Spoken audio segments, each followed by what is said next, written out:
Global investment summit की, क्योंकि इस समिट को लेकर तैयारियां पूरी हो चुकी हैं। Rising Rajasthan global investment summit को लेकर अभी निवेश सम्मेलन से प्रदेश के आर्थिक विकास को कितनी रफ्तार मिलेगी, ये जानने का समय है।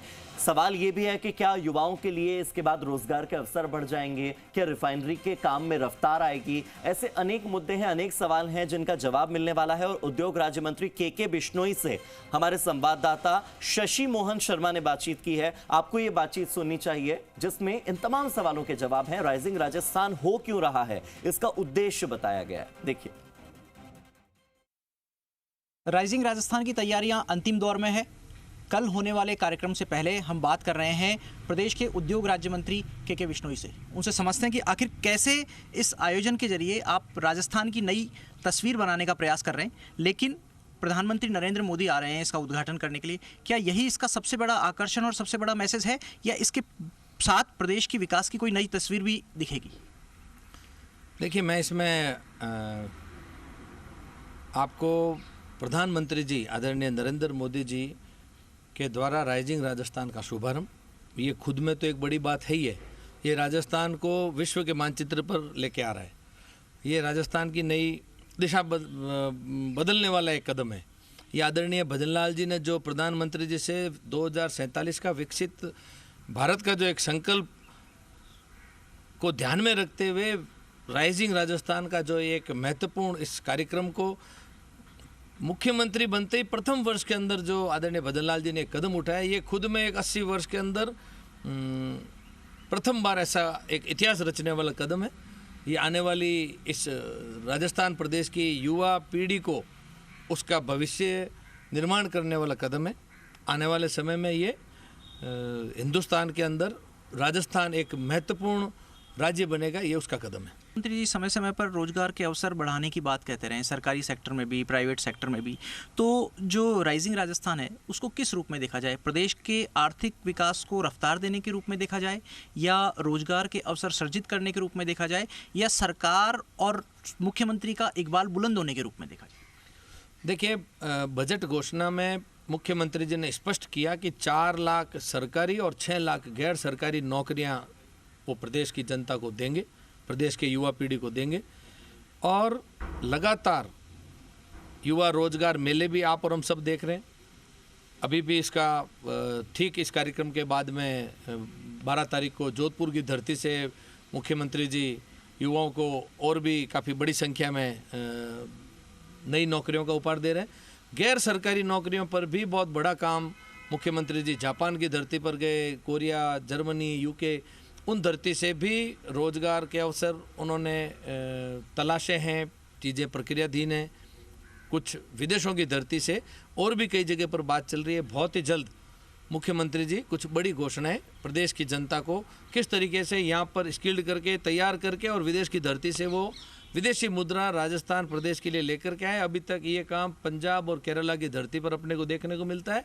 आने वाले समय में हिंदुस्तान के मानचित्र पर राजस्थान प्रदेश विदेशी मुद्रा को अधिकतम इन कामों के मार्फत कैसे लेके आ सके, ये मुख्यमंत्री जी का सपना साकार होते हुए आप और हम सब साक्षी होने वाले। मुख्यमंत्री जी की लीडरशिप में पूरी टीम काम कर रही है। राज्यवर्धन जी हैं, आप हैं, अजिताभ शर्मा जी, सौरभ स्वामी जी, इंद्रजीत जी, सब लोग लगे हुए हैं। आप अपने आप को इस सब में कहाँ देखते हैं? एक शिल्पी के रूप में देखते हैं, नींव की ईंट के रूप में देखते हैं, या पर्दे के पीछे के कार्यकर्ता हैं?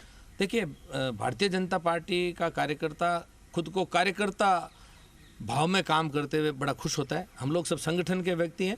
हमको सूचना के बाद में सोचना मना है।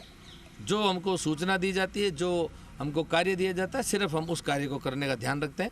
सिर्फ इतना ही हमारा लक्ष्य रहता है। पीएम भी 9 तारीख के बाद में दोबारा 17 को आ रहे हैं। एआरसीपी की भी मिल रही है ये सौगात।